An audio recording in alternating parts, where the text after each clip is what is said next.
कश्मीर घाटी में विपक्ष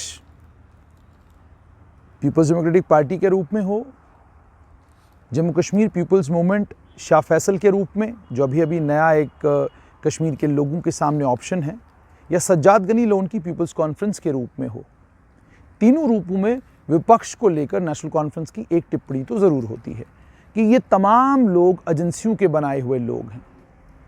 ये समझना बहुत मुश्किल है कि किस एजेंसी की वो बात कर रहे हैं। क्या वो आईएसआई की बात कर रहे हैं?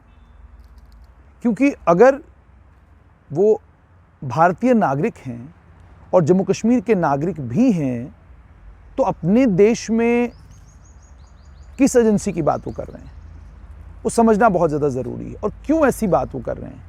क्या वो ये समझते हैं कि वो किसी और कॉज के लिए, किसी और मकसद के लिए घाटी में लड़ाई लड़ रहे हैं? क्या उनकी लड़ाई अलगाववाद और आतंकवाद के खिलाफ नहीं है? क्या उनकी लड़ाई लोगों के अधिकारों की लड़ाई नहीं है, या उनकी लड़ाई भारत के खिलाफ है? देखिए, ज़रा बात को समझने की ज़रूरत है।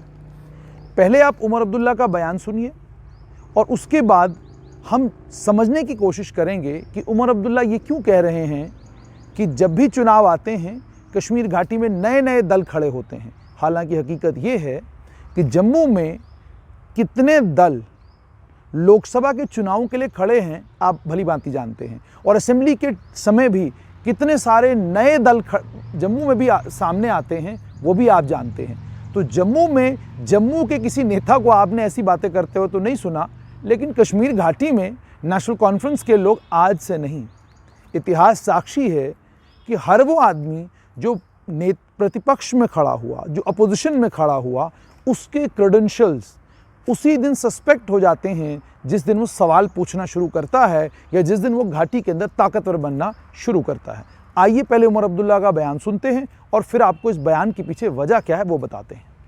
मुझे ये गलतफहमी नहीं है कि सिर्फ नेशनल कॉन्फ्रेंस को ही यहां पे इक्तिदार की कुर्सी संभालने का हक है, कोई और आना ही नहीं चाहिए। आए, जो भी आना चाहे आए, लेकिन खुदारा मुझे ये समझाइए, ये नई जमातें जो आ रही हैं ये सिर्फ कश्मीर में क्यों आती हैं?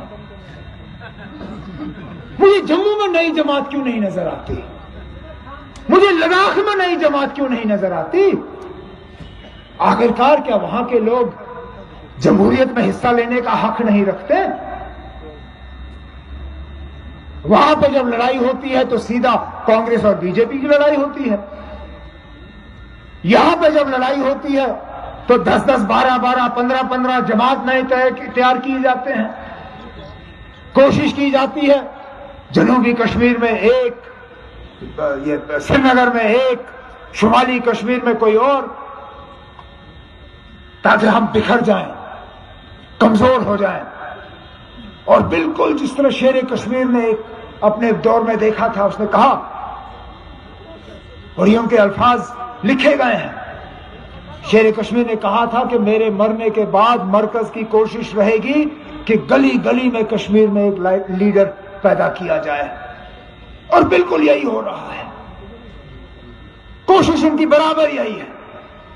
कोई खनबल का लीडर, कोई पहलगाम का लीडर, कोई अनंतनाग का लीडर, कोई शांगस का लीडर, कोई बयान सुन लिया आपने। उमर अब्दुल्ला का ये कहना है कि चुनावों के समय ही ये तमाम दल क्यों बनते हैं।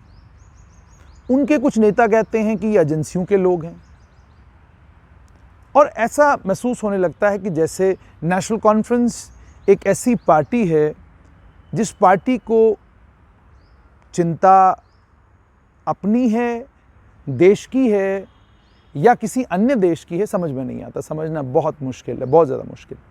हालांकि आपको ये जानकर हैरानी होगी कि कश्मीर के मुकाबले में जम्मू से जब असेंबली के चुनाव होते हैं तो एक नहीं, 12-12, 15-15 नहीं, 20-20 कैंडिडेट भी एक एक कॉन्स्टिट्यूंसी से खड़े होते हैं।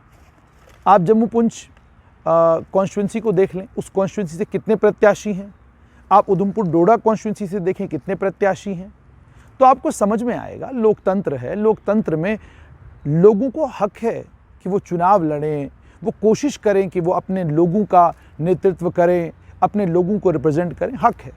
लेकिन घाटी के अंदर नेशनल कॉन्फ्रेंस को अपोजिशन ऐसा लगता है पसंद ही नहीं है। पहले तो आप जानते हैं कि घाटी का इतिहास ऐसा है कि कांग्रेस ने घाटी में 47 से लेकर 2012 तक अगर हम इतिहास पर नज़र दौड़ाते हैं तो 1996 के बाद कुछ लोकतंत्र की शक्ल बदल गई, क्योंकि मीडिया का तंत्र इतना ज़्यादा बढ़ गया कि कुछ भी कश्मीर घाटी के अंदर रातों रात करना संभव नहीं हो पाया। वरना कश्मीर घाटी के अंदर रातों रात कितना कुछ हुआ। कभी नेशनल कॉन्फ्रेंस थी, वही नेशनल कॉन्फ्रेंस कांग्रेस बन जाती, वही कांग्रेस नेशनल कॉन्फ्रेंस बन जाती, कितना कुछ घाटी के अंदर हुआ। घाटी का इतिहास ये भी है कि मोहम्मद अकबर लोन, जो आज बारामुल्ला कॉन्स्टिट्यूंसी से लोकसभा के नेशनल कॉन्फ्रेंस के प्रत्याशी हैं, एक समय में अब्दुल गनी लोन, जो पीपल्स कॉन्फ्रेंस के नेता थे, अब्दुल गनी लोन के साथी थे। और अब्दुल गनी लोन ने जनता पार्टी की टिकट पर भी चुनाव लड़ा है, जनता पार्टी को भी समर्थन दिया हुआ है। वही जनता पार्टी जिसका नाम आज भारतीय जनता पार्टी है। और आप ये भी जानते हैं कि अब्दुल गनी लोन के पुत्र सज्जाद गनी लोन भारतीय जनता पार्टी के करीबी माने जाते हैं। ये इतिहास है, और ये इतिहास के बाद आज का बिल्कुल प्रेजेंट सिनारियो है। मोहम्मद अकबर लोन अपने आप को कहते भी रहे हैं कि वो लोन फैमिली के बड़े करीबी हैं, और ये भी हकीकत है कि जिस शख्स ने मोहम्मद अकबर लोन को सियासत से वाकिफ़ कराया, उस शख्स का नाम अब्दुल गनी लोन था। तो मोहम्मद अकबर लोन आज भी आप देखेंगे कि वो शाह फैसल की बात तो ज़रूर करते हैं, लेकिन सज्जाद गनी लोन पर हमला करने से कतराते हैं। घाटी में अगर अपोजिशन में आज शाह फैसल भी खड़े हैं, सज्जाद गनी लोन भी खड़े हैं, अब अवामी इत्तेहाद पार्टी के इंजीनियर रशीद भी खड़े हैं, पीपल्स डेमोक्रेटिक पार्टी भी है, नेशनल कॉन्फ्रेंस भी है। इसके चलते नेशनल कॉन्फ्रेंस के लिए ये संभव नहीं है जो कुछ नेशनल कॉन्फ्रेंस ने इतिहास में किया है।